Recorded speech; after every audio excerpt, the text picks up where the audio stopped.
Acción, tu revista mensual de cine y series, con los mejores estrenos de cine, fichas y reportajes coleccionables, series de televisión y 4 pósters todos los meses.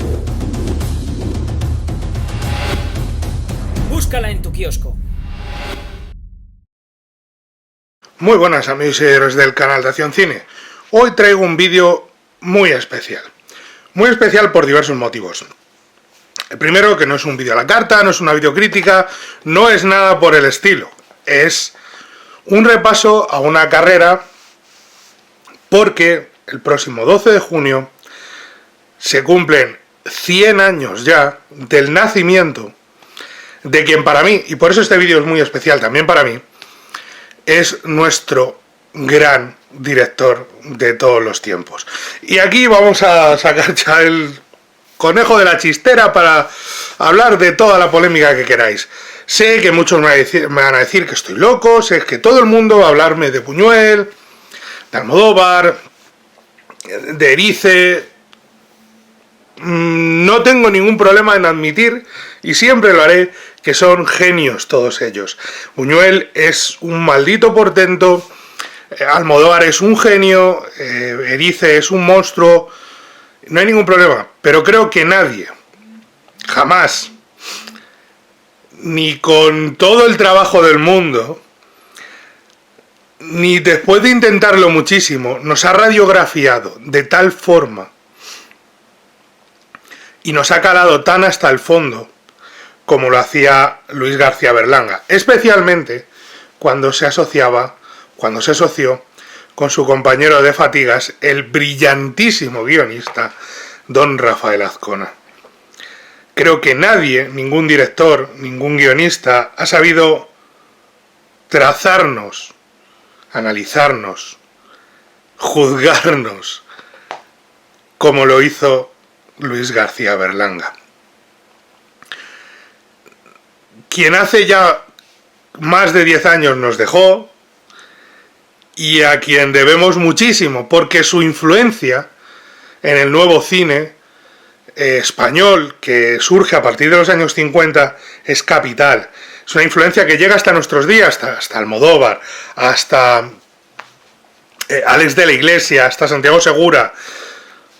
Es una influencia que nos cala y que transformó cierta forma de entender el cine, cierta forma que él mismo sabía de entender el cine, porque él sabía que lo que habían hecho, lo que hicieron, lo que hizo él mismo, el propio Berlanga, y Bardem, cuando colaboraron juntos, y luego posteriormente cuando siguieron trabajando en su cine a posteriori, lo que habían hecho era secuestrar el neorrealismo italiano. Y dentro de esa autocrítica y autodesprecio tan español, no se dieron cuenta de que lo que hicieron fue coger el neorrealismo y convertirlo en otra cosa.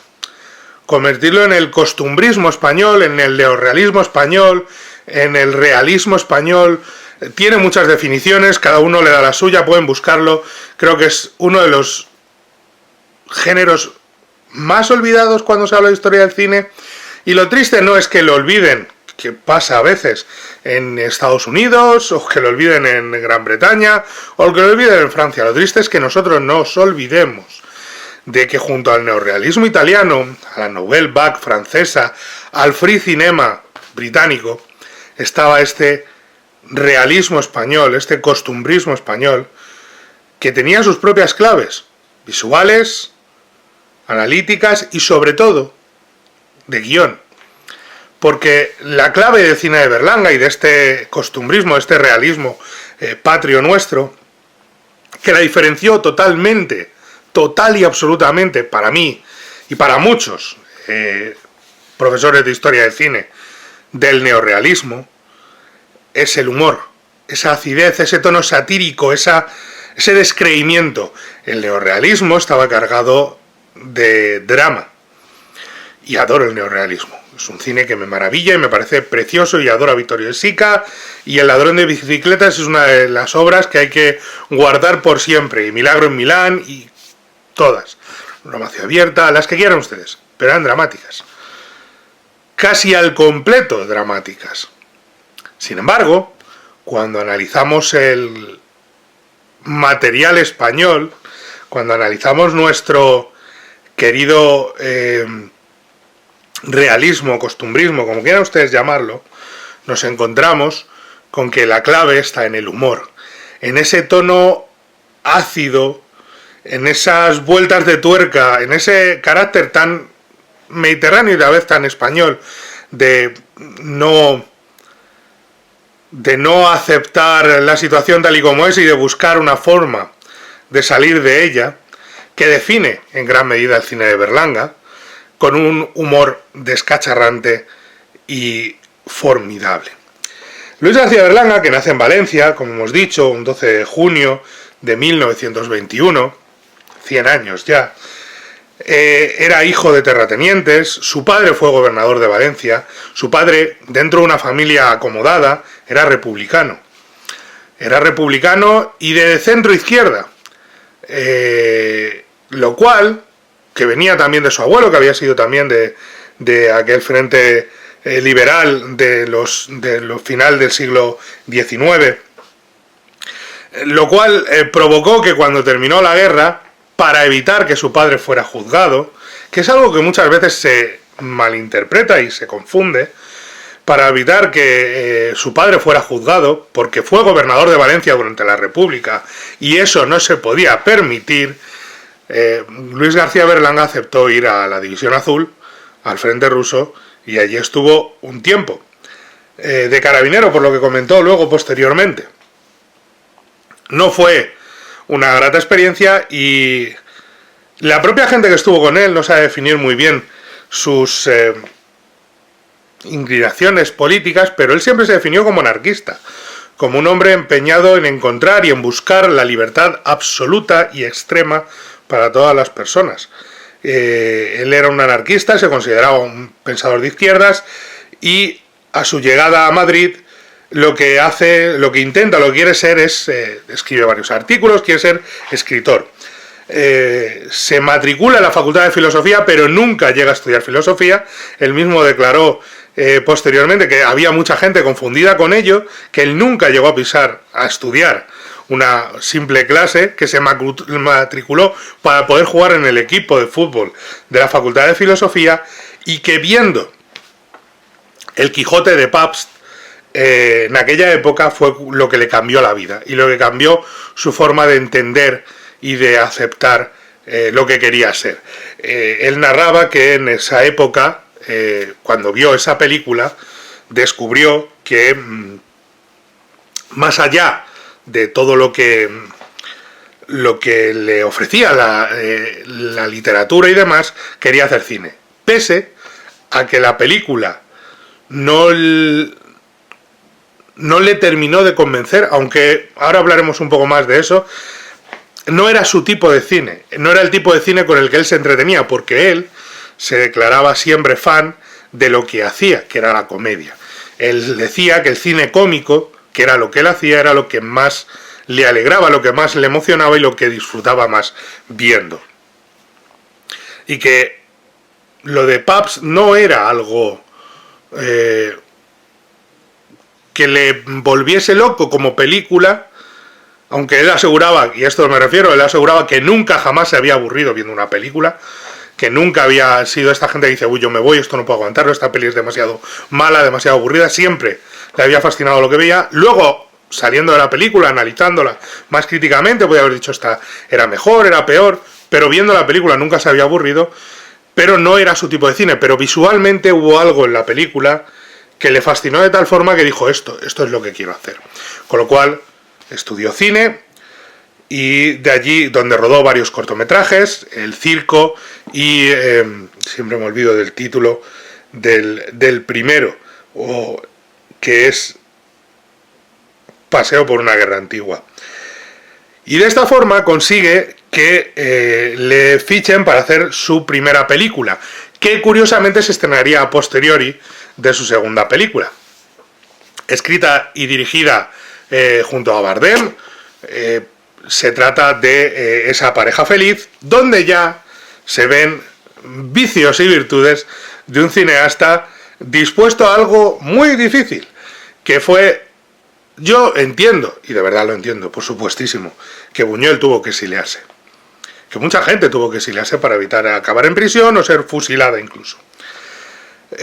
Pero admiro muchísimo, muchísimo a gente como Juan Antonio Bardem, como Forqué, como Berlanga, Azcona, como Ferrari, como toda esa gente que se quedó en España haciendo cine y que en lugar de someterse a lo que hubiera sido lo lógico, que son las normas del franquismo y a la censura terrible que había en España, decidió jugar a Berlanga le gustaba el fútbol, decidió regatear, gambetear todo lo que podía a la censura para seguir mostrando su idea.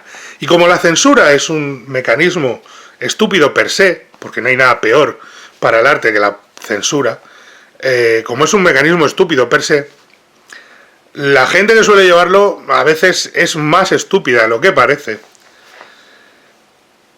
Y eso provocó que sus películas pasaran la censura. Curiosamente, él siempre decía que con la que más problemas había tenido era con Los Jueves Milagro, y que curiosamente el final que le habían impuesto, al final era más potente incluso que el que había él concebido originalmente. Berlanga se consideraba un improvisador, él se maravillaba cuando hablaba con sus compañeros y amigos como Bardem, con el que trabajó, aunque no volvieron a dirigir juntos, pero escribieron varios guiones juntos. El guión de Bienvenido Mr. Marshall es de los dos, junto con Miguel Miura, ni más ni menos. Pero él se maravillaba cuando le decían que tenían la película formada directamente en su cabeza. Él no lo concebía, porque él creía que mucho era de improvisar. De hecho, decía que la única escena que había formado en su cabeza antes de rodar era en El Verdugo, la escena de cómo llevan al preso, a rastras, a ser ejecutado, y al verdugo detrás, para que lo ejecute, también a rastras. Que es una escena de una fuerza visual enorme, de un humor negro terrible, que demuestra... Seguimos, como decía, con ese elemento dentro del propio cine de Berlanga, esa visualización que él dice que nunca tuvo, exceptuando en esa escena, con ese enorme humor negro del verdugo, y a partir de la cual, como él decía, luego a partir de ahí tuvimos que crear una película de hora y media, rellenar el resto de la hora y media Rafael Azcona y yo. Además de todo eso, él aseguraba que no dirigía a sus actores, que los dejaba sueltos que actuasen, que él no tenía trato con los actores, lo cual dice que a los actores españoles con los que luego compartía copas y charlas de lo humano y lo divino en otros sitios, pues no les planteaba el problema, pero a los extranjeros sí les suponía este hombre, ¿qué quiere de mí? ¿Qué espera de mí? No me dice nada. Pero él dice que no daba directrices, que todo estaba en el guión y que dejaba a los actores total libertad. Por eso él aseguraba que entre la película que él había concebido al principio y la que resultaba, pues era algo totalmente distinto, y que existían en realidad 4 películas en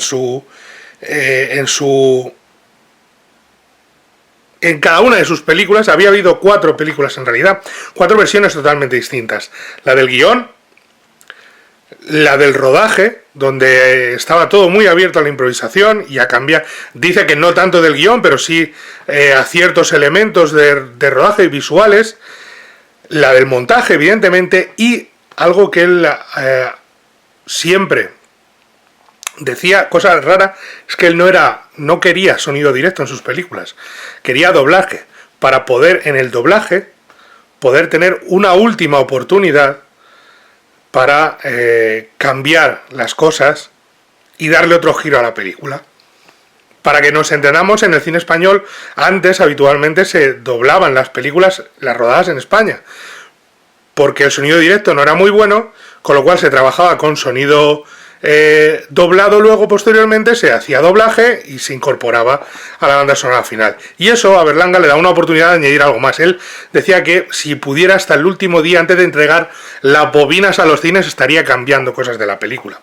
y que luego de esas 4 películas aparecería una última, que es la versión definitiva, la que llegaba a los cines, que no tenía posiblemente mucho que ver con la versión original que habían concebido él y Azcona o él y Bardem en el guión. Era su forma de trabajar y ya os digo que tiene elementos muy peculiares y que lo hacen todavía más interesante. Repasando su filmografía, como director, evidentemente, tiene, por supuesto, Esa pareja feliz y Novio a la vista, que son 2 películas en las que todavía no está conformado el Berlanga que conocemos, que curiosamente aparece en la primera película que estrenó. No la primera que rodó. La primera que rodó, como hemos dicho, es Esa pareja feliz. Esa pareja feliz no termina de salir, aunque se rueda en 1951, pero alguien ve el resultado tal y decide que, una nueva productora decide que quieren que Berlanga sea quien lance, con una película, quien lance la carrera de Lolita Sevilla, que era la siguiente gran estrella del folclore español. Y entonces nace Bienvenido a Mr. Marshall. Película que arrasa en el Festival de Cannes, que convierte a su director en una estrella internacional a la que seguir, a la que vigilar de cerca, y película en la que incluye ya sus números musicales, y en la que lo mismo que pasaría en Novio a la vista, en Esa pareja feliz, sobre todo en Esa pareja feliz, y posteriormente en su carrera, define muy claramente lo que va a ser su cine, con o sin Azcona, y es personajes que empiezan en una situación quizá precaria, no óptima, no en la mejor posición posible, y que intentan lo humano y lo inhumano para conseguir salir de ella. Pero la vida, y más en España, es como es, y era como era, con lo cual normalmente las cosas salen mal y el protagonista o los protagonistas acaban normalmente igual o peor que empezaron. O en el punto de partida en un ciclo tras una peripecia mística en un viaje de Ulises terrible, o incluso peor de lo que empezaron porque la situación se ha descontrolado y es terrible. Y eso, ahí es donde residía gran parte de su magia y de su humor. Y él lo decía, ese círculo vicioso de los personajes era algo que le encantaba. Y eso está en Bienvenido Mr. Marshall, que además ya es la primera con guión, como decíamos antes, con colaboración de Miguel Miure y de Juan Antonio Bardem. Ya tenía ahí esa semilla de lo que iba a ser posteriormente su cine, aunque es evidentemente dedicada, está presentada para lanzar una carrera. Pero ya Pepe Isbert, con esos diálogos, ese momento en el balcón, ese discurso a los vecinos, que recuerda tanto a ciertos discursos no tan lejanos de nuestra política actual, esa forma de atacar, de recordar a la España perdida, a la España olvidada por la guerra, esa España que una vez terminado el proceso, cuando España estaba en recuperación, pero viviendo dentro del franquismo, nunca lo olvidemos, y Berlanga nunca lo olvida, se encuentra con la posibilidad de salir adelante por un milagro, que es el Plan Marshall, y con lo cual pretenden recibir a Mr. Marshall como si fuera un dios que viene a rescatarles. No sale como ellos esperaban. Si no habéis visto la película, vedla, porque no sale como ellos esperaban, o sí. La forma de contarlo es la clave, pero sí es verdad que hasta que no llega Azcona, algunas de las aristas del cine de Berlanga y de Bienvenido Mr. Marshall, que es mi favorita de su carrera, están todavía un poquito sin pulir. Sería Azcona quien frenase un poco el humor negro de Berlanga para hacerlo más contundente. Quiero decir, si tú abusas del humor negro, acaba perdiendo fuerza porque todo es humor negro. Si lo lanzas en el momento adecuado, lo afilas en el momento adecuado, destroza todavía más y es más difícil de pillar para quien intente captar algo. Él hablaba también de que su cine era muy poco sutil, que él hablaba de las realidades de la sociedad y demás, pero no de una forma sutil, no ponía unas dobles lecturas, era muy llano, muy directo, cosa que a mí me encanta.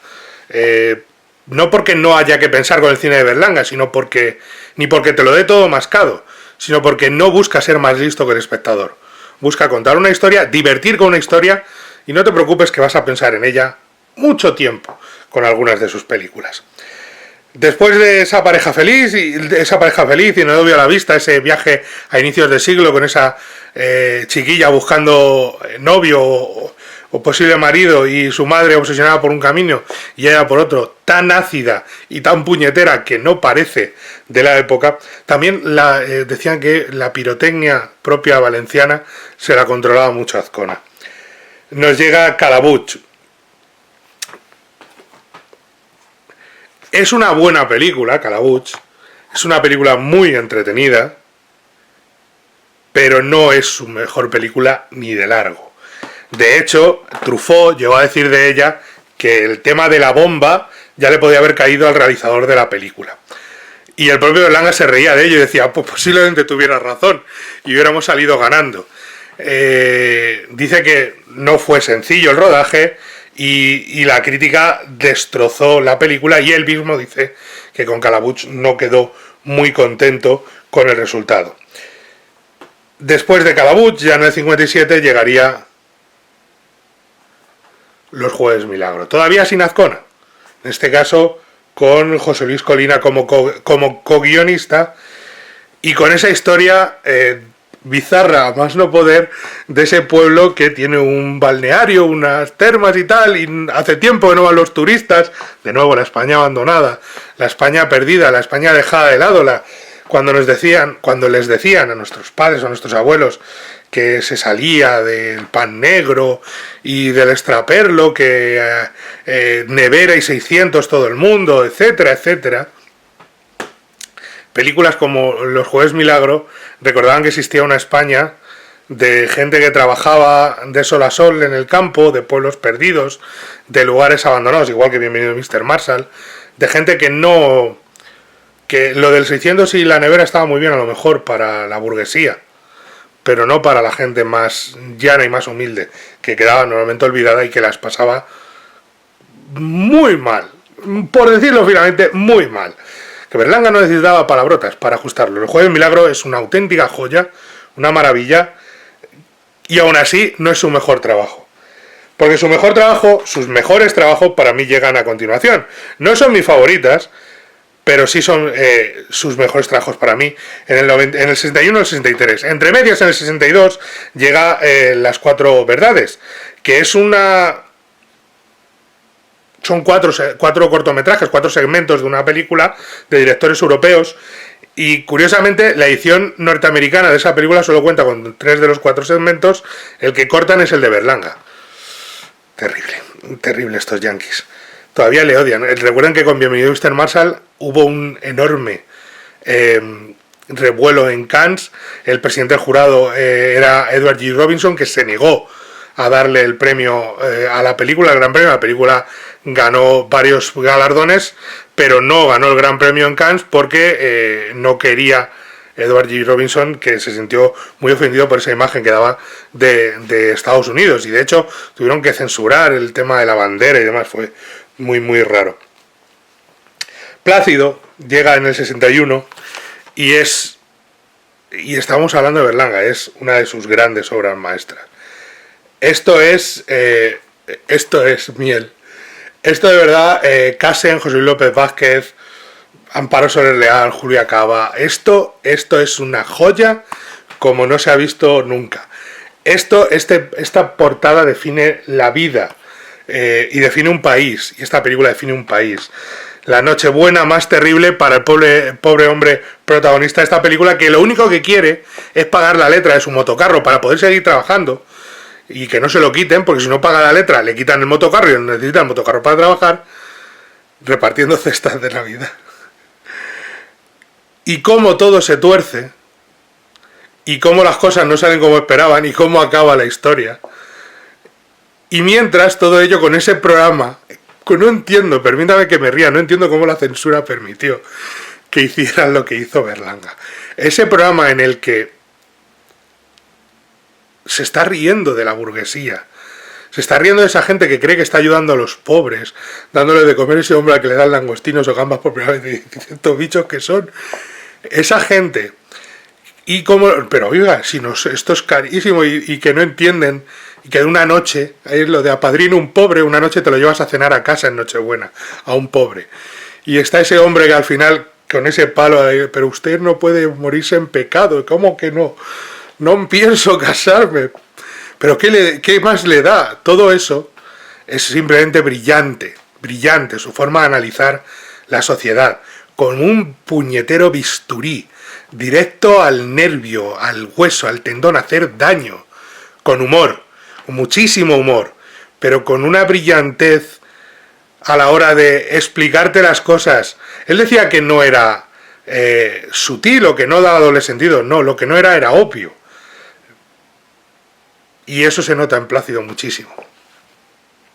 Y luego viene la que para mí es su mejor película y que junto con Plácido y Bienvenido a Mr. Massa son las que más me gustan.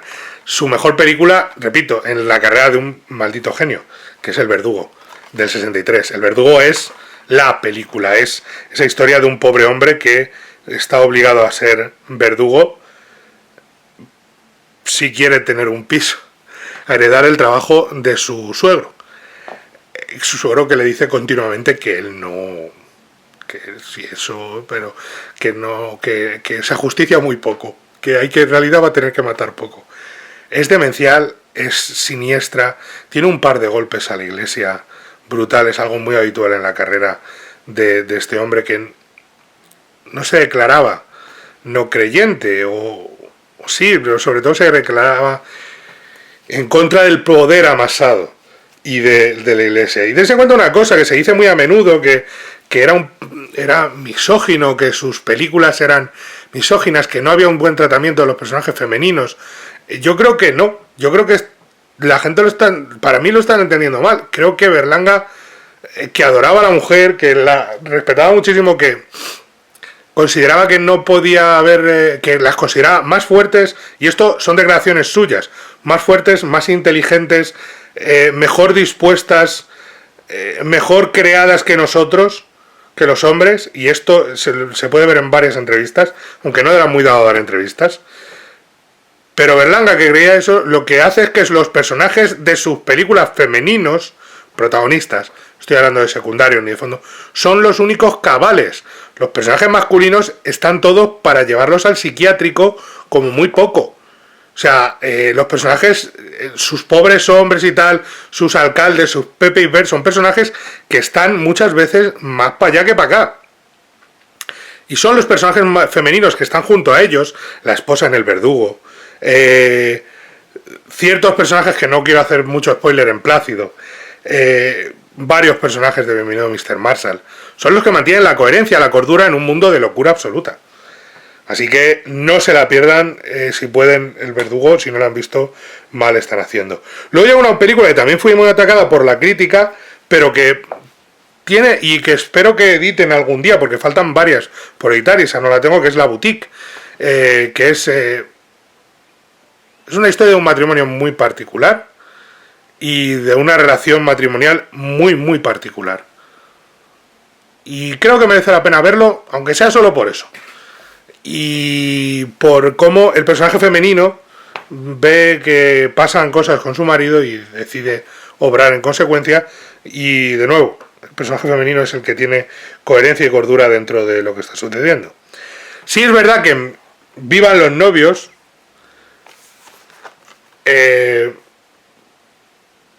las cosas cambian un poco,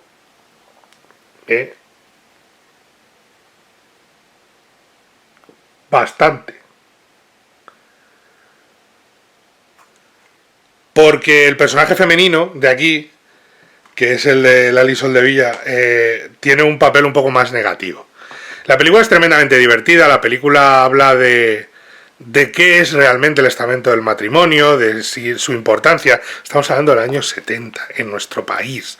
Por mucho que sea el tardofranquismo y estuviera el dictador cerca de irse al otro barrio, le quedan unos pocos años, todavía era muy complicado hablar de los temas de los que hablaban los novios respecto a la pareja y al matrimonio, y a la obligación de poder casarte, de tener que casarte para poder tener una vida plena, porque si no te casabas había cosas a las que no podías acceder.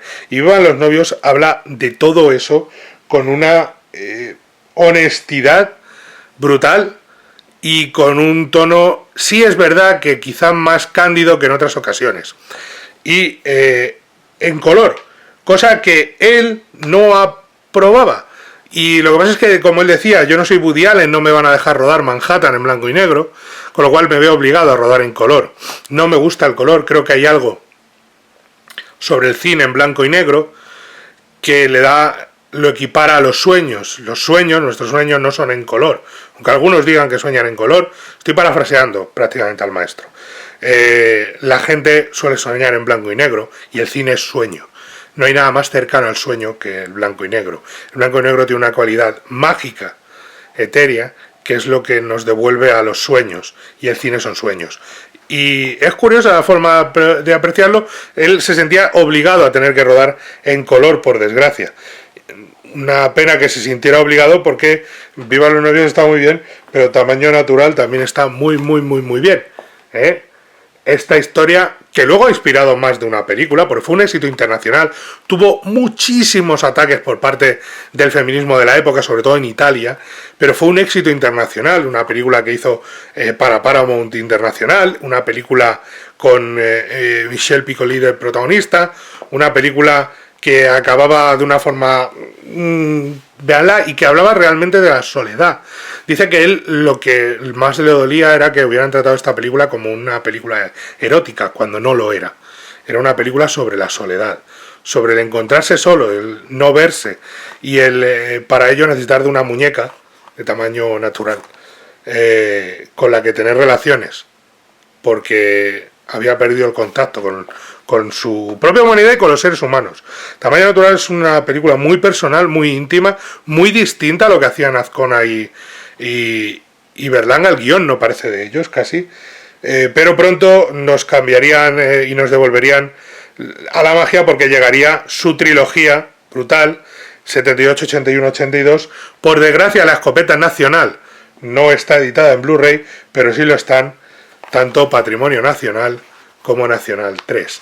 El final de la trilogía del mítico Marqués de Leguineche y todo lo que sucede a su alrededor. Porque esto es gente de bien, gente española 100%, que sobrevive al franquismo, que en Patrimonio Nacional es el intento. La escopeta nacional es una cacería, y negocios una cacería, y cosas que pasan en personajes muy raros. La Patrimonio Nacional es ese intento del Marqués de Leguineche, una vez terminado el franquismo, por acercarse, prodigioso, Luis Escobar y Luis Tiges también, todo el reparto realmente, pero como ese hombre intenta acercarse al rey, ahora que ha vuelto, y no todo da un giro muy peculiar, porque las situaciones son cada cual más rocambolescas, hasta que deciden cobrar a los turistas por visitar su territorio. Es todo muy bizarro, muy divertido, pero analizado con el tiempo sigue siendo tan vigente que duele. Y Nacional 3, que tiene que ver con algo tan sencillo como no queremos pagar impuestos, y cómo la familia del Marqués intenta aprovecharse de todo o de todos para evitar que les hagan pagar impuestos. Es maravillosa.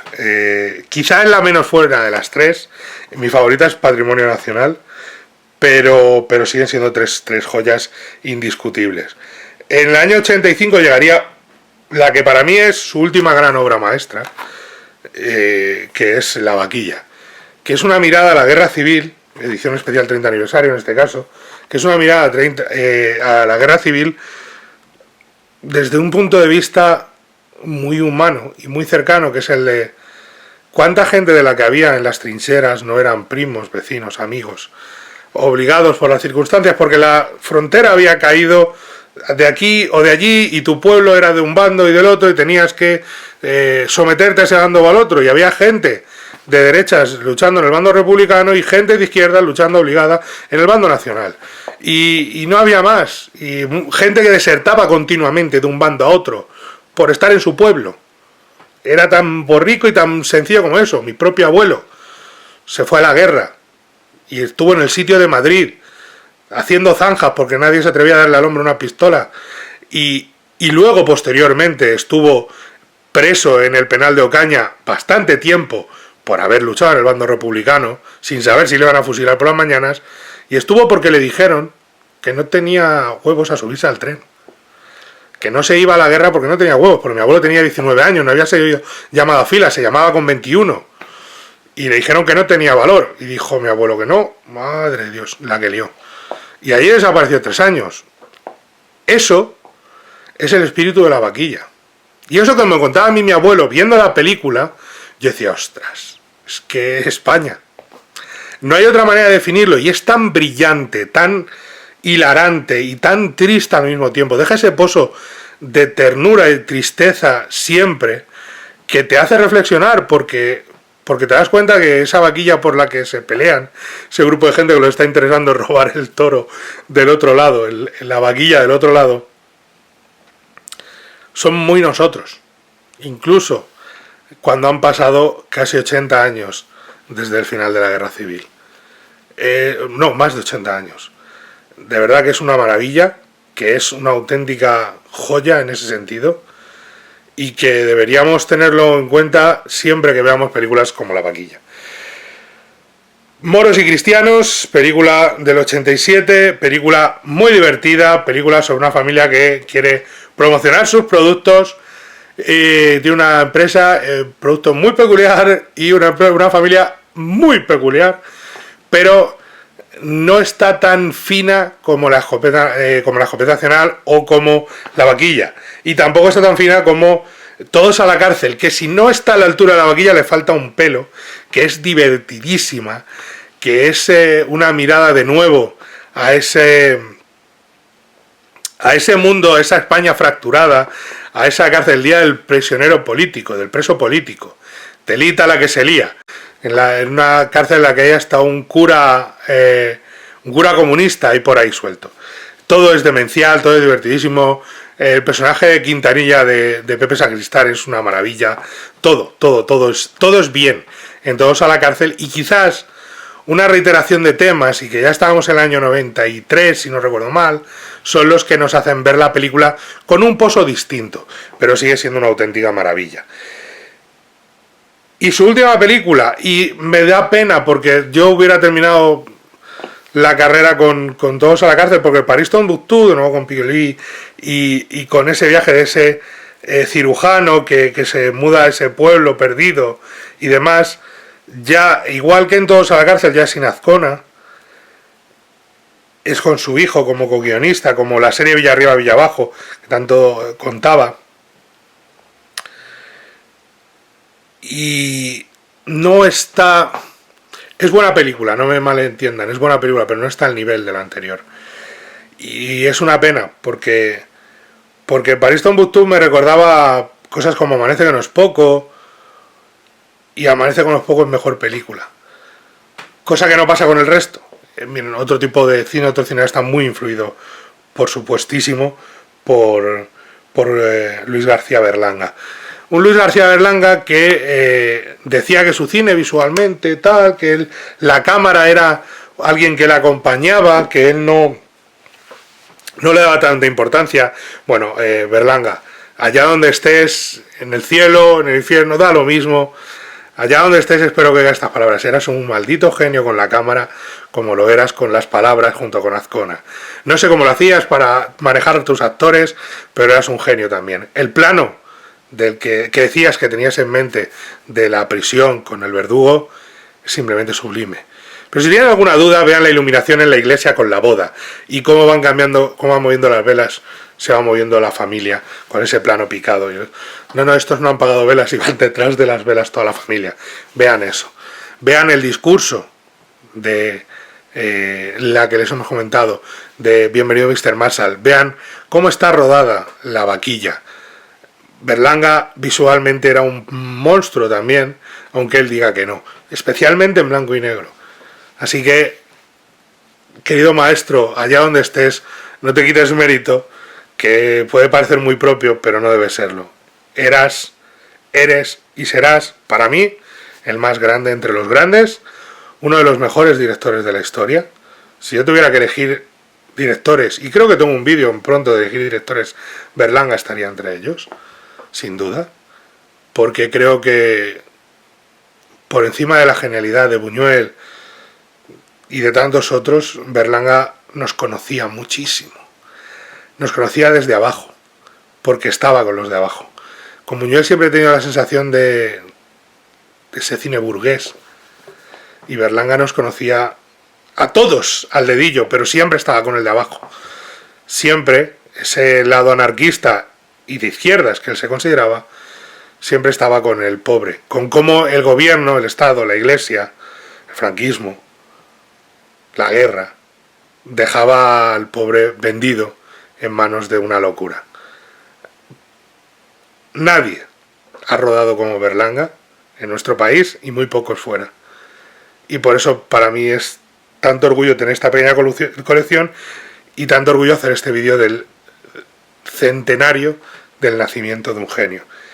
Por favor, gente responsable de los derechos de esto, que alguien remasterice y edite las películas que faltan de su colección. Especialmente La Escopeta Nacional, La Boutique, incluso, ¿por qué no?, Esa Pareja Feliz y Todos a la Cárcel. Y Moros y Cristianos también. Las queremos en Blu-ray mínimo. Y yo de hecho haría un máster en 4K del Verdugo lo antes posible. Ha sido un auténtico placer hacer este vídeo. Como siempre les digo, denle al like, suscríbanse, nos cuentan lo que quieran. Tienen la revista en el kiosco siempre para analizar, para ver, para comentar. Coméntenos qué les ha parecido el vídeo. Lo he hecho muchísimo con el corazón, créanme. Muchísimo con el corazón, porque para mí Berlanga es otro nivel. Y espero que eso se perciba en este vídeo. Poco más que añadir. De nuevo pedirles que den al like, que se suscriban y nos vemos en la próxima. Adiós. Acción, tu revista mensual de cine y series, con los mejores estrenos de cine, fichas y reportajes coleccionables, series de televisión y 4 pósters todos los meses. Búscala en tu kiosco.